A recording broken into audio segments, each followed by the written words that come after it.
can kick things off, actually. Maybe if there are any questions that relate specifically to what you guys just heard from Henri, please go ahead. Otherwise, I certainly have a lot of questions. But yeah, again, I'd say let's keep this open, so whenever you have anything to jump in, I mean, this is obviously the time and the place to do so. So yeah, we have one question in the back.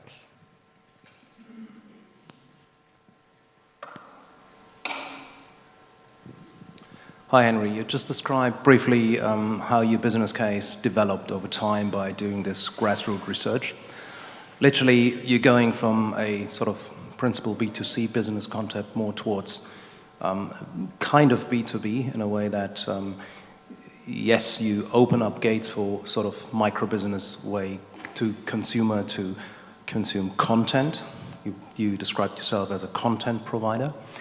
That's just one way to look at it, but going forward, in terms of, what can you tell us in terms of how the perception or the willingness is for people who saying, on the business side, who are looking to have access to people, but need to bridge this via an internet connectivity. So, in other words, if someone, let's say like an insurance company or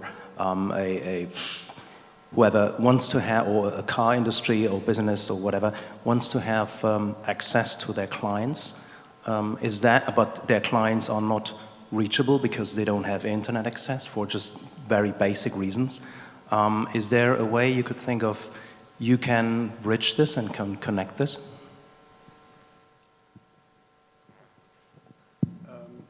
So to answer your question, I'll do it in twofold. Number one is we more than a digital content providers. What we've noticed, because we do business as what we call the BOP, the base of the pyramid.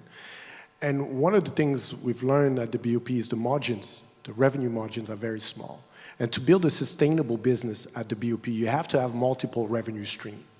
But to answer your question about the insurance company, if I understood correctly, how would they know or how would the customer access that don't have internet connectivity? Our solution also has an offline capability, meaning one of the goals, and it's a little bit similar than BRCK mentioned earlier, the biggest challenge for connectivity in Africa is cost. It's very expensive for low-income people to buy data all the time. I mean, in Rwanda, for example, 1 gig costs around $1. Obviously, consumption of data is different for low-income people. They usually use for basically WhatsApp. It's very popular, Facebook. But one of the key area we saw opportunity mostly, at least right now, in offline connectivity, it's survey. You can't do a survey. Well, you can do a survey online, but for somebody to buy data just to fill up a survey is just not feasible. Now, with our platform, we can collect data and do survey offline. So all they need, of course, is a smartphone or a Wi-Fi connectivity solution connected to our router system, and we can collect the data, and we don't want to pay the data transfer. So the router system built in on our kiosk actually sends us the data. But the data from the phone of the user to our router system, there is no cost for the end user. I hope that answers your question. Yes, mostly, yeah. Okay, thanks. So we have some more questions there. I also have one question for you guys, and we go back and forth, I guess. Maybe whoever wants to take this. I was just wondering, I think with all your products and ideas, they are literally coming from the ground, from where the problem is, and applying specific solutions to that. So in terms of building a business in the early days in those contexts, and also with you having seen other ecosystems like the US, do you think there is anything specific to building an African tech company that goes beyond just the regular struggles of a startup that you find everywhere? And we briefly discussed this in terms of resources. You also mentioned this in terms of finding talent. So is there anything that you would say, well, that's an African challenge here? Or would you say, well, even the question of labeling this as African entrepreneurship in the first place doesn't really like getting to the point? So whoever wants to take this. So for BRCK, what I'd say is, you know, it's been quite a journey. I've been with the company since January 2014, and I'd never been in hardware before. But I've done a lot of software in my life. But what I learned is the cost of doing hardware anywhere is expensive. Yes, doing it in Africa is slightly cheaper because, you know, most people tend to pay people slightly less as opposed to being in the Silicon Valley. But the thing is, you have to do it in Africa to understand Africa. Because you see, the environments are very, very different. You know, one of the things we do for BRCK, for example, is we go for these expeditions. If we have a YouTube channel, which I can share later on, where we go to places that have zero connectivity, no power, nothing. And our goal is, if the technology can be able to work out there, it can work anywhere in the world, because these are very, very extreme conditions.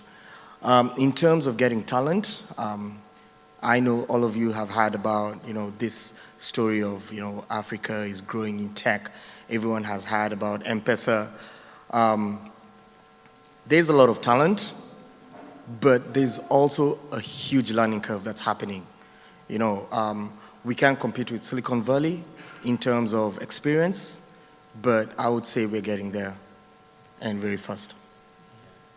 Yeah, I just wanted to add that, you know, two things, right? Resources, first of all. The typical Nigerian billionaire, or those that have the resources in Africa, still primarily invests and supports brick and mortar kind of investments.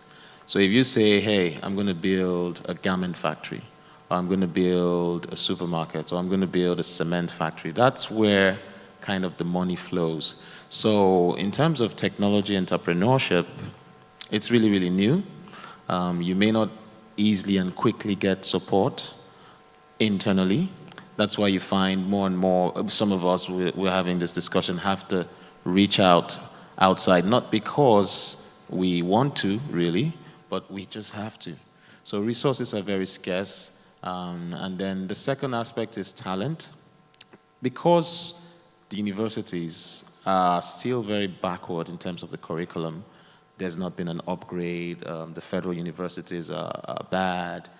So that quality talent is not readily available. For someone like me, I had to teach myself, you know, some of the things I know in software engineering by myself. And I'm sure if you ask the average African who studied, you know, technology courses, they will tell you the same. So that's always the problem. And in terms of the journey, it's very important to understand the problem on ground very well and connect with it very well. Once you're able to make that connection and link, you're up to something very good. Oh, thank you. So yeah, that's, I mean, all of those aspects are quite interesting. I mean, when you say resources, I think of, well, every ecosystem, and the same has been happening in the Valley, has some kind of maturity process, right? Where you go first, the first generation of founders, best case scenarios, they stay there, they fund the next generation of founders. It's not just VC money, but it's people that have built things themselves. It's not banks or corporations, but actually really people passing on basically the torch. And I think this is something that just takes time as a process to happen for an ecosystem to evolve. So, and I think the other very interesting aspect in terms of education, I think you generally hear this story like, well, I taught this myself.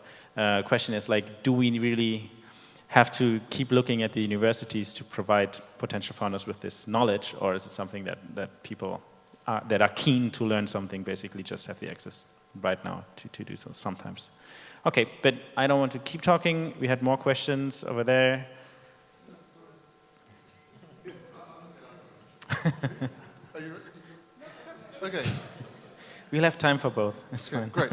So I would like to deal with the question of representation of technology and the way that before this panel you have presented both your own enterprise and the people they are supposed to serve. because arguably there's a service involved in this. So if I'm to take Chowberry, for instance, the similarity between what you represent and the way that charities represent Africa is, it's one and the same. That representation then moves into the very problems of what it means to present the idea of poverty, poverty as endemic, and that people are kind of helpless, really. Just waiting for manna from heaven, and here comes the provision of that manna. Surely, and I'm not seeking to answer my own question here, but I just need to make this point, that surely, if technology is not benign, then we have to deeply reconsider the very nature of the technologies that we produce and how, exactly what we do with them. Just reproducing existing models, it's deeply disturbing. And luckily there was kind of a meal in between to reconsider but even after dinner, I come back still with this kind of deep, disturbing feeling about the very way that Africans are presenting Africans, both in the form of the object and the way people are being represented. Because if that's what we're stuck with, we have a serious problem on our hands here. Well, I do want to say something, because at the end of the day, we're solving a problem, so we have to tell a story.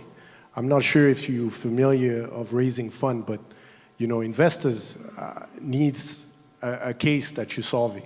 Now, as far as narrative, it can be, we can argue all day long that we're using the same narrative as, the charity case, but the fundamental, the problems are there, whether those pictures are not fake. It's not like we're paying, I know the problem. I work on the ground. I work in rural area. What I think what you're trying to say is this the only narrative? No, because we African, we from Africa, we trying to solve the problem on the ground as African. I think that's a different narrative that you should also look at instead of just looking at the image we presented. At least that's the way I look at it. But at the end of the day, we have to present a story, or we don't get funding. And guess what? What happens when we don't get funding? We're dead in the water. And I just want to add one last thing.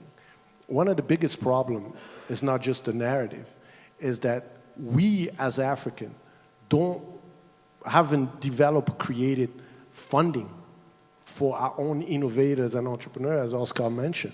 So we fighting different fight. We're not just fighting solving a problem. We're fighting trying to explain that we also can solve our own problem. We have to fight by developing a technology and compete because we live in a global economy. I can tell you hundreds of stories of local companies, local innovators that dead in the water because a Western company came with $40, $50 million or euros and just killed them on the ground. So we have to fight different fights. So I understand what you're saying, but this is just a small portion of the narrative.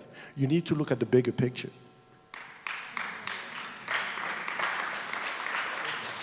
So interesting, it reminds me of a quote actually from Eric Hersman that I heard him mentioning. I think in 2014 or 15 he was in Berlin at Republica. And he was saying, I think he was quoting someone else, but it was basically the amount of idealism is proportional to the distance from the problem. And it kind of stuck with me. But you had another question, so go ahead. Yes, I think my points are pretty much connected to Raimi's previously, but let me just shift the perspective and connecting with you and looking to a bigger picture. I feel kind of uncomfortable listening to the different narratives from you guys up there, and feel like it might be from the profession. It's a very business-centered, oriented panel, and very business-driven stories you are telling. And I all understand that, and I don't expect from you guys a criticism of capitalism, because this is basically what you're chasing for. You even said it, we are getting to Silicon Valley fast. So, and myself, coming from a total different perspective, I wonder, is this really what we are looking for? Is this what we need to chase Silicon Valley, to chase the global economy in a sense of going as close as possible, and and by that even only having this language beyond the English or other languages, but having only the material of the language, the knowledge behind that, of developing, of connectivity, of making the money, of how much a gig costs, and all of that. So I know you are all in this bubble, and so my point is not so much to what extent you might, consider also a criticism of capitalism, because you need a job, you want to make money, that is fine. I'm saying that in a non-provocative way, just to point it out and to lay out the ground.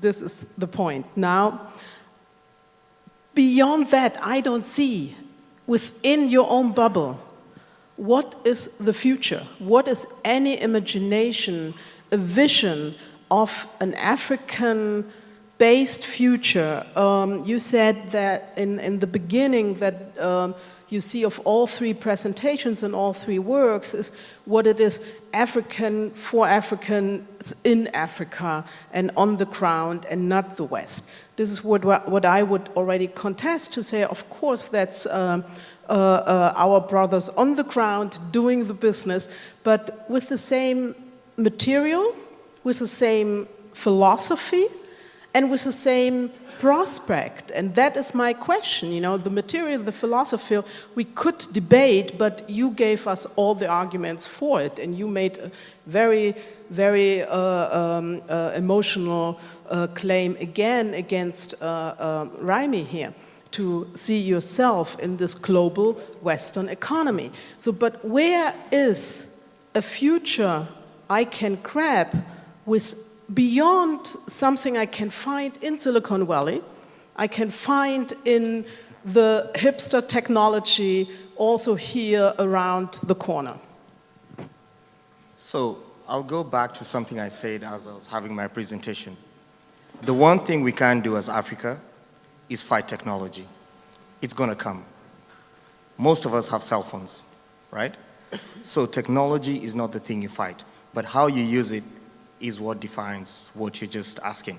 Now, for me and for BRCK, what I foresee the future being is, yes, we're giving out content, but what if we're giving out the content that people need to be consuming?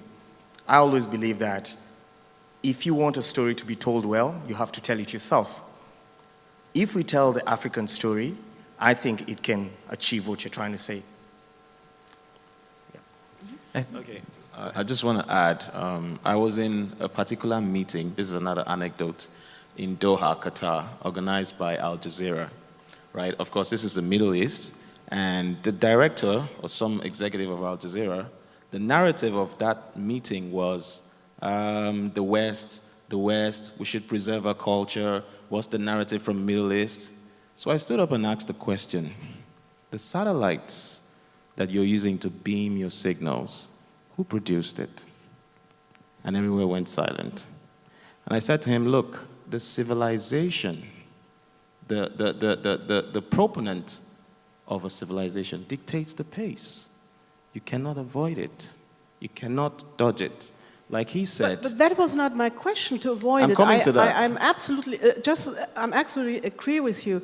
But, your video, your material to put out, is speaking only to the West. No, so it's not. not about the technology. It's speaking in the same codes and the symbols of poverty. I even felt like it was produced by Bono. Like he said, the story has to be told. If you don't tell your story, I don't know. Where do you live here? You live here, right? In Europe? Where do you live? I'm telling you in private where I live. Because that's not the point.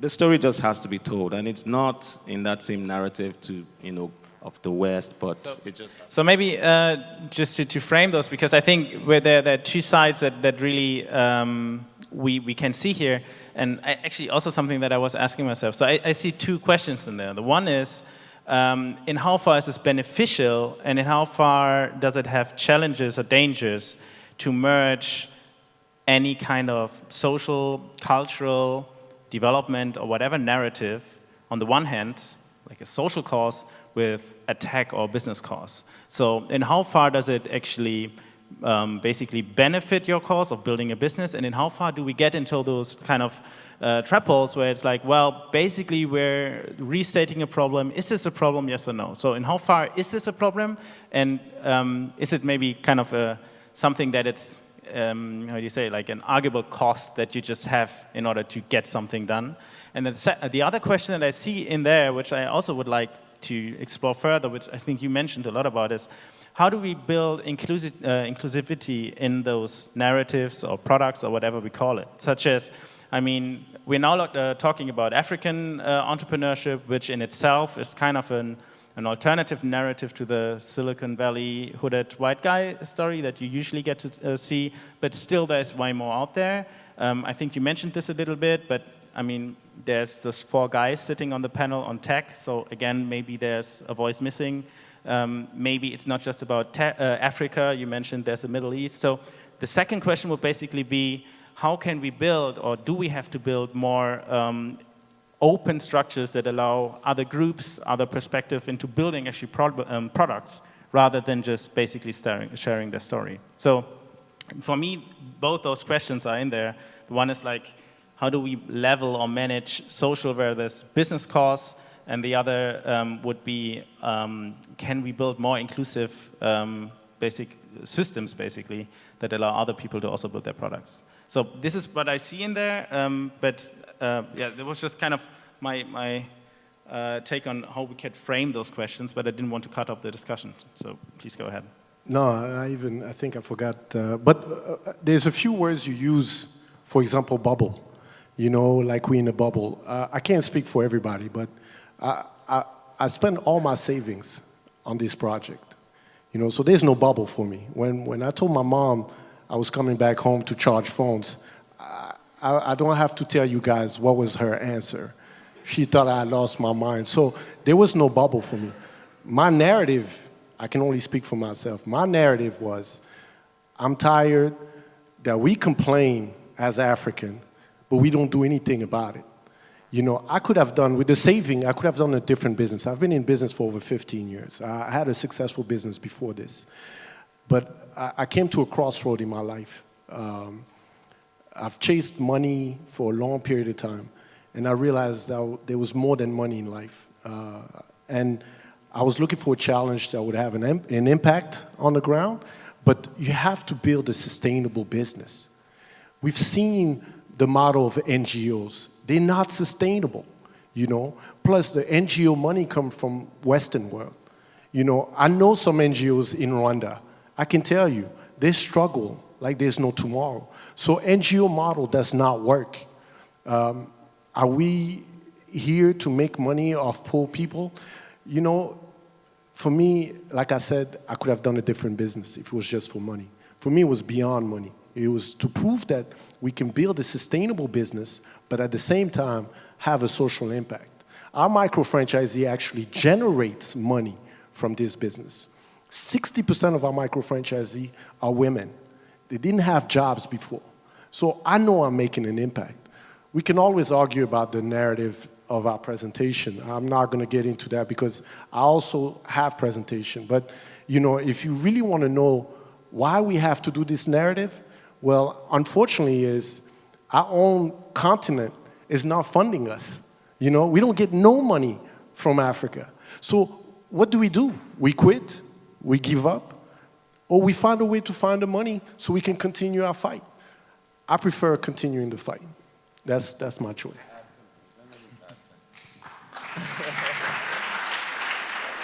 I think it just boils down to two things. What's more important? What's the priority? The narrative or solving the problem? That's it.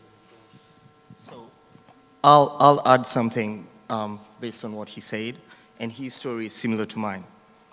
I lived in Australia for 5 years. I had a good job as a web developer. I made good money. But one day I decided to quit my job and come back home. When I say, hey, Mom, I'm coming home, she's like, to do what? You know, and I think that story is, you know, similar to very many other people. But I came back, I started my first startup, it failed.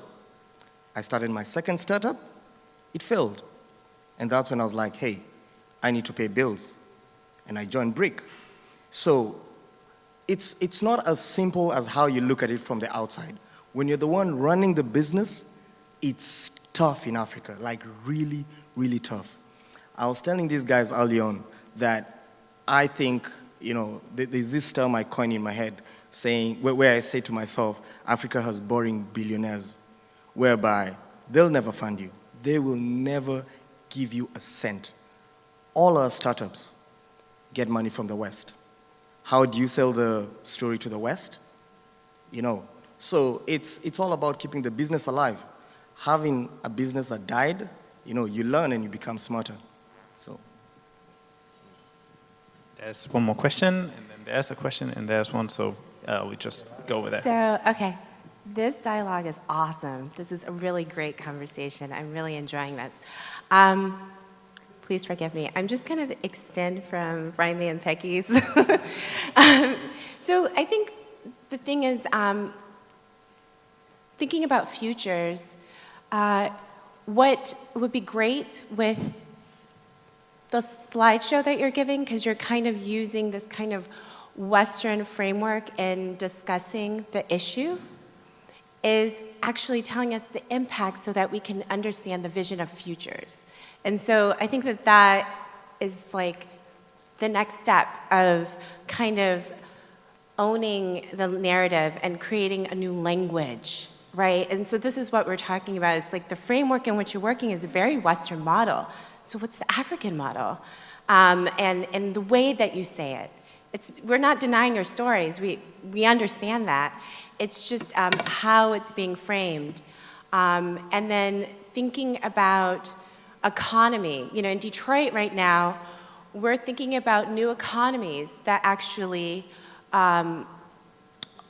work on the ground and really help grow the way that we want to grow, outside of this kind of colonial economic system, right? And so, you know, it's just kind of like, what's next? You know, you guys are doing some great work, and we understand that, but then how do we push it further? How do we, you know, we are within Africa, like what is the transformation into a system that comes out of your own world, your own reality, your own city, your own country? And then, you know, and then how do you communicate that within your presentations? And, you know, you give us the problem, but then, and you're telling us how the solution, but then what's next after that? And so, like, kind of creating a, like, future visioning. But, you know, you're talking to an Afrofuturist here. So, but, you know, we're kind of just challenging and, like, a little pushback, because we're cultural people, we're curators, we're artists. This is our perspective, and it's not a criticism like, oh, you shouldn't, but just kind of thinking like, how do we present our own, you know, future through our own language, though, through our own perspective, you know? That's all. Thank you. Yeah, I would say, because thanks a lot. I think we take some more questions and then we try to answer them in a buck. So yeah, over there in the back there was one. Okay, hello, my name is Moses. Thanks for having me here, and I'm really enjoying the conversation. I just want to say something that myself being an African, and I'm really proud to see my brothers there. Unfortunately, I went to Africa but ran away quickly back to Europe, and I call it the journey back to the West, because I realized that there were things that were needed. I mean, to see them there being able to get things moving, it's really, really inspiring. One thing that is still missing is that, you know, we need to look at it from a different perspective. That, okay, if we don't need the West, what do we do ourselves? I mean, they are looking for funds. What are we doing? Are we contributing to set up a fund to support them? Are we making sure that what they do make an impact in the lives of the people that cannot do anything? I mean, when I look at Henri, he had to build a prototype. Unfortunately, he needed to get people outside to help him build the prototype. And again, I mean, I'm not going to do advertisement, but I'm also working for Green Tech as an investment company. And one of the things we do is to also bring intellectuals together that can support these startups. So again, what do we do with our own skill set to support them? A lot of times we talk about remittances going to Africa. How many times have we also said, okay, let's set up this investment into these great stuff that they are doing? So I think the future is we changing our own mindset from today, making sure that we can help these startups so that we can make more impact. And if we can do that, I think that we would get things moving forward. And to answer your question about the future, I was in Ghana as the head of innovation, and I went to this market woman, and I said to her, I'm here to bring technology to transform your life. And she said, how many businesses have you done that has been successful? I have been doing this for 20 years, and I'm still successful. I've taken my kids to school. And the thing that she taught me was that she said, when I sell this tomato and they are not being sold, I get non-perishable goods and then exchange them so that when those people don't need, I sell it back to them. So she kept on being sustainable in her own way. The future is how do we do things in Africa for ourselves, by ourselves. And I think we can start by today doing something together to help these people up there. Thank you. Thanks a lot. So we have, I think, 2 more questions, and then we bring it back to the stage. I think on the right. It's not really a question, it's more testimony, because I run a place in Dakar, Senegal, with a fab lab called Defco Akniep. It means do it with others. So I can say that it exists since 3 years now, that we forget that in Senegal, I think like there are a lot of makers, there are a lot of very good students in science and technology in Dakar with the university. And we don't have to forget all these people, all their knowledge. And for example, we build solar cells, solar panels with the women of the social center. We teach technology to children at school in the countryside. So what they say is how we do differently, as we know that the capitalist model in Europe fall down. So when you speak about other business model, for me, we receive every month all the biggest group come to visit, try to understand from all over the world, from the Silicon Valley, Europe, who try to understand what is innovation, what will be Africa, and ask us to, you know, it's very famous, this technology innovation, so we can say anything we want, but what we do in the daily life within us, and that's what perhaps they want to suggest you. We have to do differently. I know you really try to involve the community, but it's very famous at the moment, commerce, social and solidaire economy, but what is it reality? We have to, don't know, I'm sorry for my English.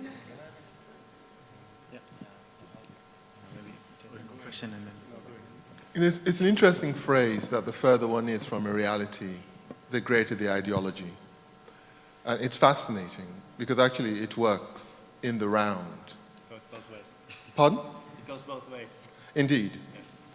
It works in the round, and I think that there's a primary concern for me that, you know, business in the West has historically worked on a model of pragmatism, and that the only form of business, you know, I said the other night, you know, the primary goal of business is profit. And whatever one needs to get that profit is justified. This poses, you know, as I said a moment ago, a serious problem for literally for both imagining and reimagining the continent.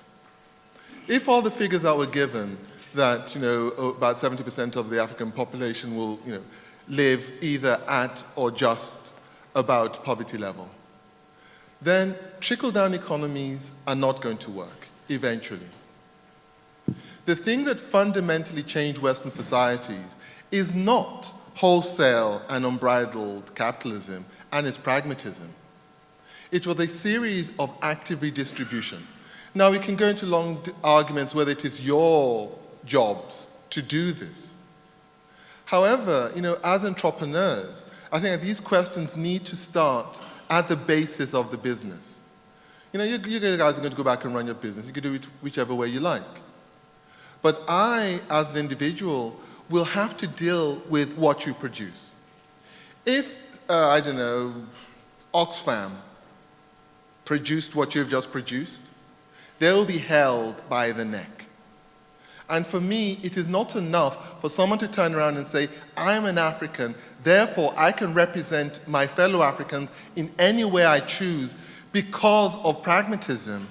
Then this is a failure of the imagination.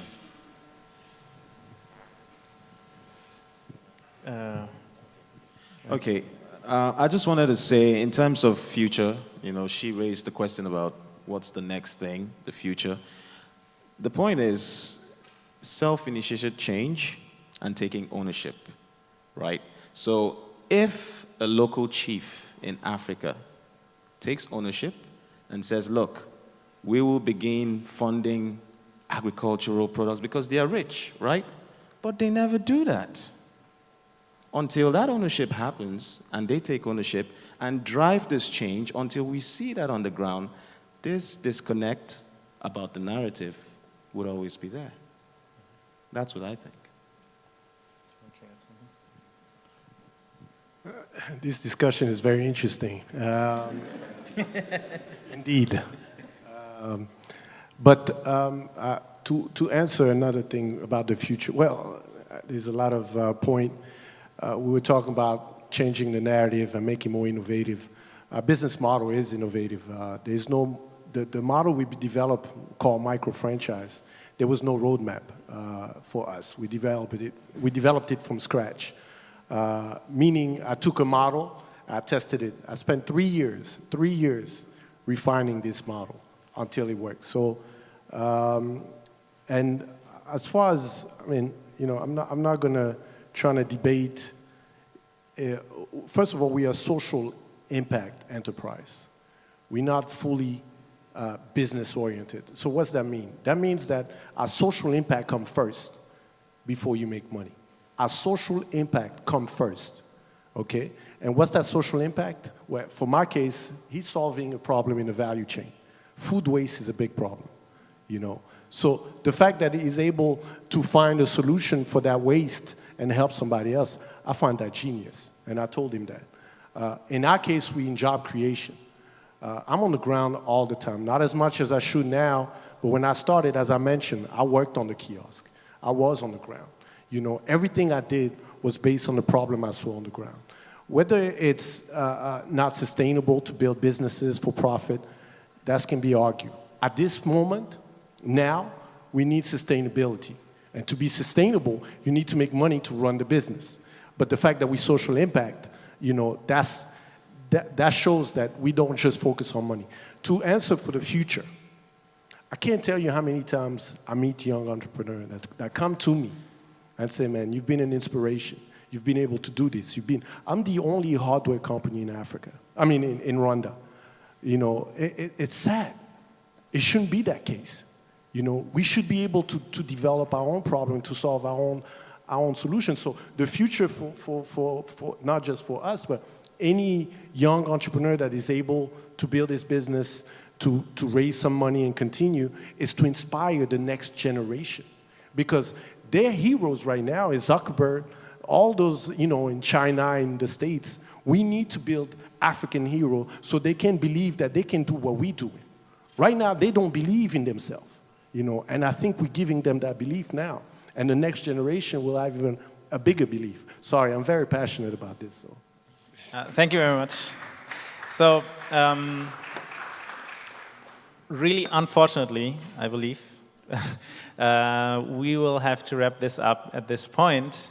Looking at the time, at least wrapping it up on stage, I'm sure, and I hope this will continue off stage. But I think we all really enjoyed this discussion. For me, it was really inspiring. Also, thank you for your points of view. I think this was really something to take home for this for everyone. So once again, thanks a lot. And I think we have a quick break, or do we, like a 10-minute break, and then we'll be back here. So see you in a bit. Thanks.